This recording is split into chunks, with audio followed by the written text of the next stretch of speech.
Illusions of control. There are people walking free right now who strangled children, people who shot strangers in broad daylight, people who murdered their own spouses, and then calmly went home, packed a bag, and disappeared.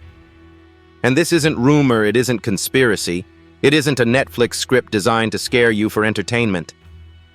These are real people with real names, real faces, and very real victims, and the only reason most of us don't think about them is because it's easier to believe the system already handled it.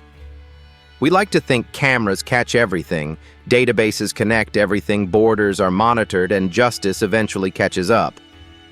But that belief starts to crack when you realize these cases didn't happen in dark alleys or remote forests.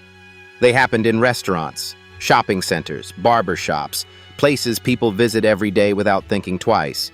The crimes were violent, the evidence was clear, and in some cases the entire act was captured on camera, yet the killers are still gone. No prison, no sentence, just silence. That's why this list exists. Not because the FBI wants publicity, but because even with all the tools of modern law enforcement, there are still people who slip through everything. The FBI's 10 most wanted list isn't a collection of old ghosts or solved mysteries. It's a warning. A list of individuals considered so dangerous that the government is openly admitting it cannot catch them alone. Tonight, we're not here to dramatize these crimes or sensationalize violence. We're here to explain how this list works, who ends up on it, and why in a world that watches everything, some of the worst criminals are still out there breathing the same air you are. And the most disturbing part isn't what they've done. It's how easily they vanished. A list born from fear. 1949. It's the middle of the day, the kind of hour when people aren't expecting danger. Cars are pulling in and out. A door swings open, someone laughs, someone checks their phone. Then a man walks into the space like he belongs there. No mask, no rush. He stops, looks forward, reaches into his waistband and fires. One shot, sometimes two, sometimes more. They're screaming, but it comes late because for a second no one understands what just happened. By the time people react, it's already over. The victim is on the ground, blood spreading across tile that gets cleaned every night. And the man who pulled the trigger doesn't sprint. He doesn't panic. He turns, walks out the same door, blends into traffic, disappears. Cameras caught it. Witnesses saw it. The time, the place, the face, all documented. And still nothing happens. In another case, it's quieter. Someone gets into a car with a person they know. No struggle, no alarm. The drive is short. The road is familiar. Then the car stops. One person gets out alive. The other never does. Days later, police find a body where no one usually looks. The car shows up abandoned miles away like a final insult.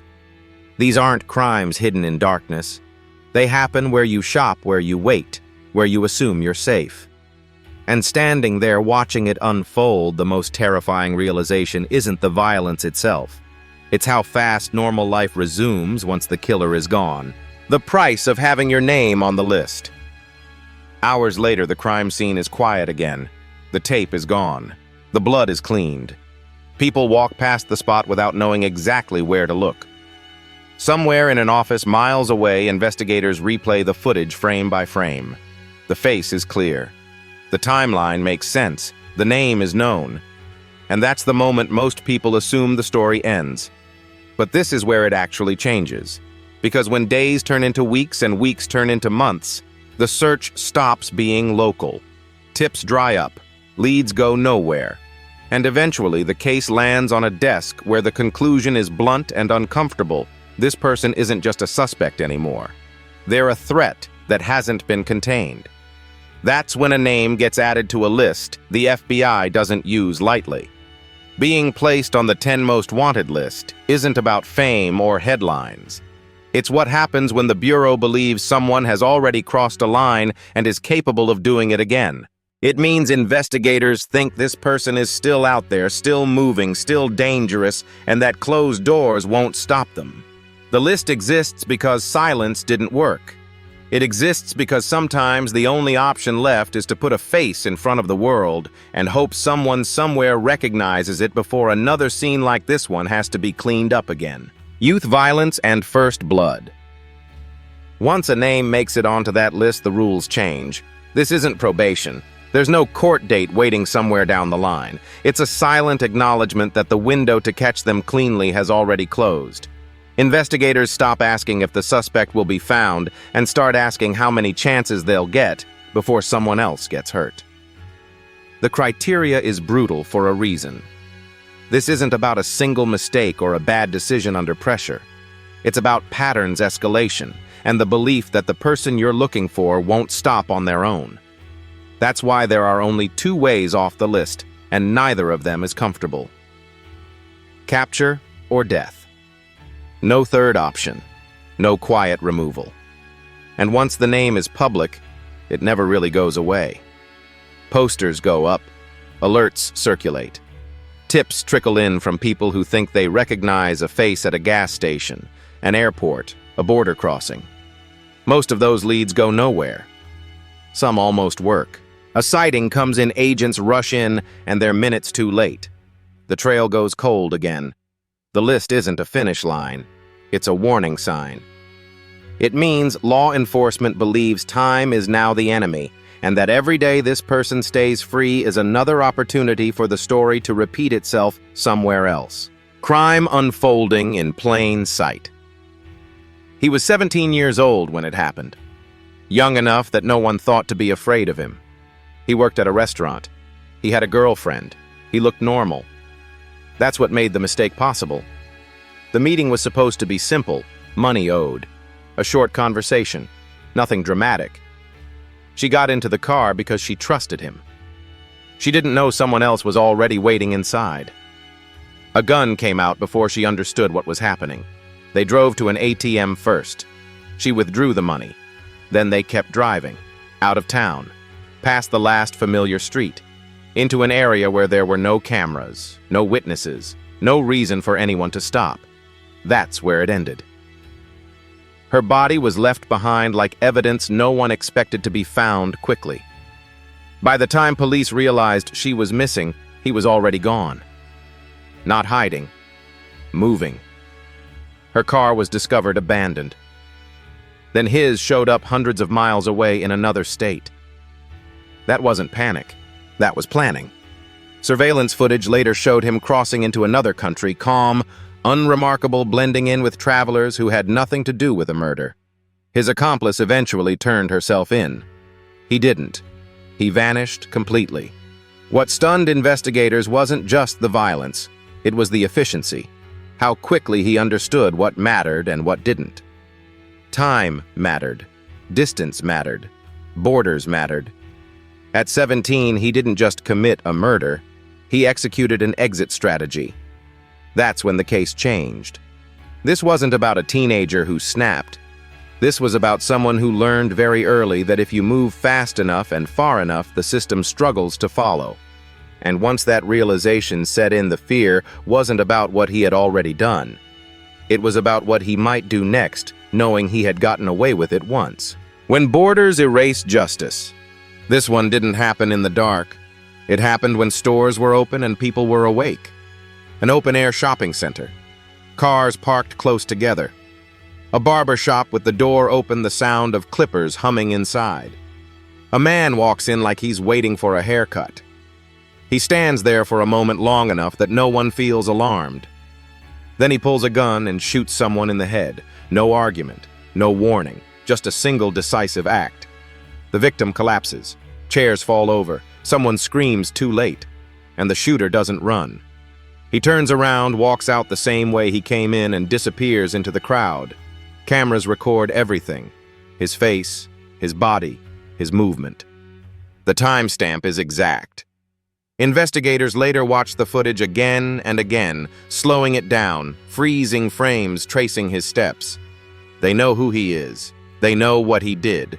What they don't know is where he went. Witnesses saw him leave. No one stopped him. No one chased him. Because in moments like that, people freeze. By the time the shock wears off, the gap is already too large. Hours later, the scene is quiet. Blood cleaned, doors reopened, customers return. But the man who pulled the trigger is already miles away, possibly out of the country, possibly gone for good. This is the kind of case that shatters the belief that visibility equals safety. Everything was public. Everything was recorded. And still the outcome was the same. A body left behind, a killer free, and a growing list of names that proves how thin the line is between ordinary life and irreversible violence.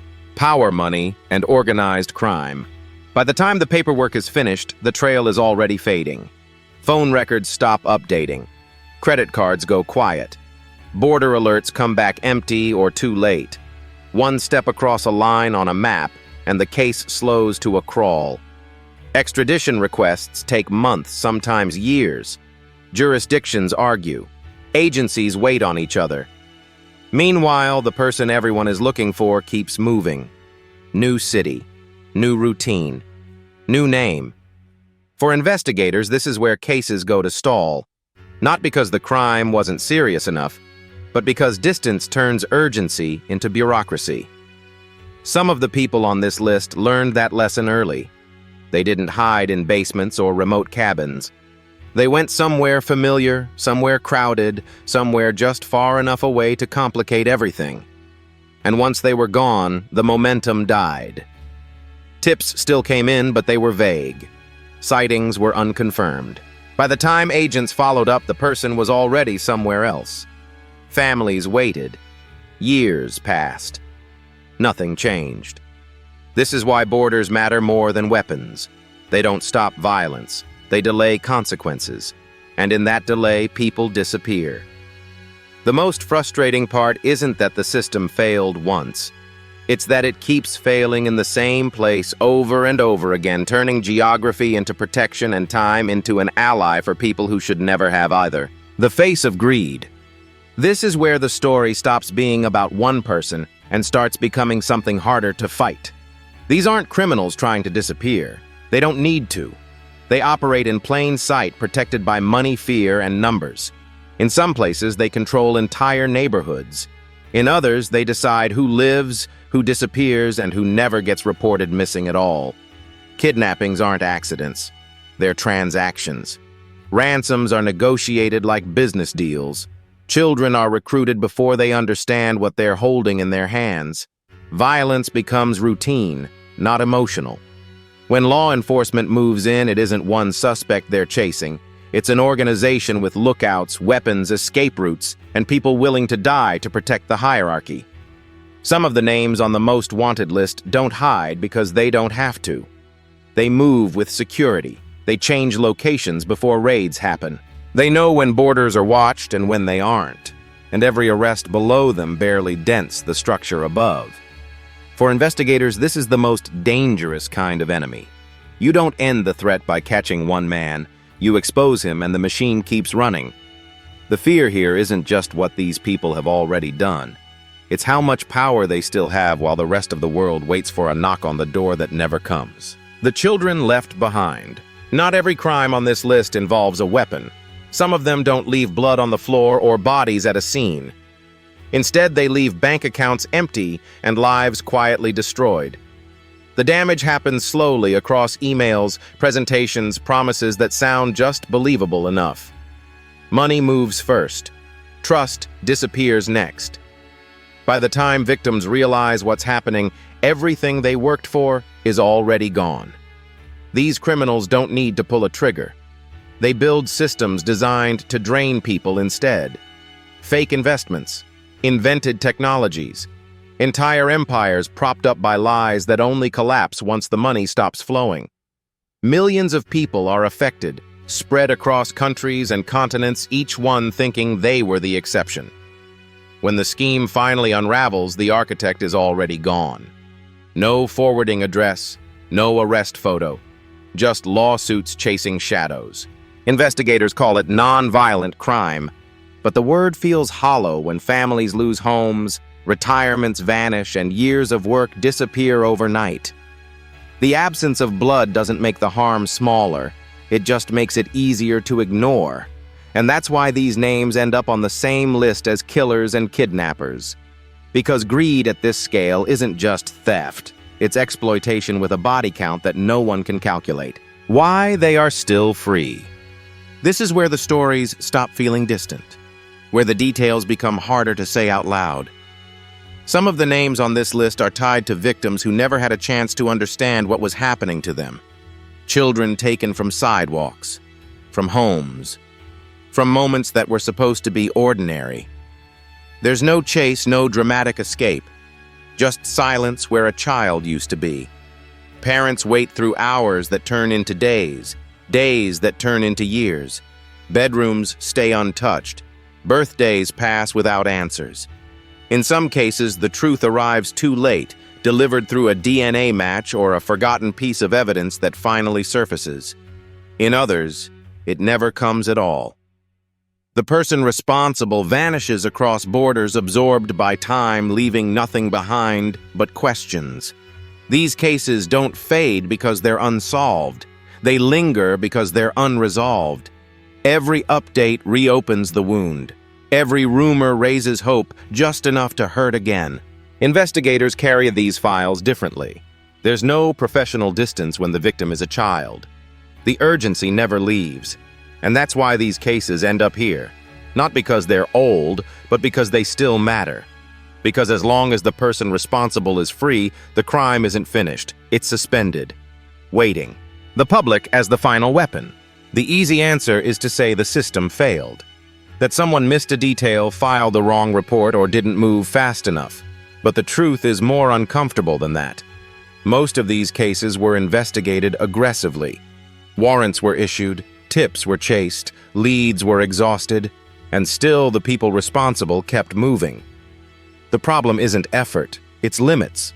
Law enforcement stops at borders. Laws move slower than people. Paperwork doesn't keep up with panic. And criminals learn quickly. They watch what happens after the first crime. They see how long it takes for information to spread, how coordination breaks down, how attention fades once headlines disappear. Then they adapt. They travel light. They avoid patterns. They disappear into places where being found requires permission that takes time to secure. By the time that permission arrives, the window is already closed. That's why so many of these cases feel frozen in place. Not because no one cares, but because the system was built for a world where criminals stayed put. These people don't. They move faster than the rules meant to stop them. And every day they remain free is a reminder that justice isn't just about knowing who did it. It's about catching them before they do it again. A list that never ends. The most unsettling thing about the FBI's 10 most wanted list isn't the names on it. It's the space it always leaves behind. When one person is captured, another eventually takes their place. The list doesn't shrink. It refreshes. That alone should tell us something. We like to believe justice is inevitable, that time always corrects what violence breaks. But these cases prove something harder to accept. Justice is fragile. It depends on speed, attention, cooperation, and people willing to act before the trail goes cold. For every name here, there are families who never got answers, communities that learned how quickly normal life can shatter, and victims who didn't get a second chance. This list exists because the system on its own isn't enough. It exists as a warning, not a relic. Because the people on it aren't legends or ghosts from the past. They're real, they're alive, and they're still moving. And the uncomfortable truth is that sometimes the final difference between another victim and an arrest comes down to awareness. A face recognized. A detail remembered. A tip sent at the right moment. If this story unsettled you, it should. If it made you uncomfortable, that's the point. And if you want to understand how these cases unfold, how people vanish, and how some are finally caught, make sure to like the video, share it, and subscribe. Because the list never really ends, and neither does the responsibility to pay attention.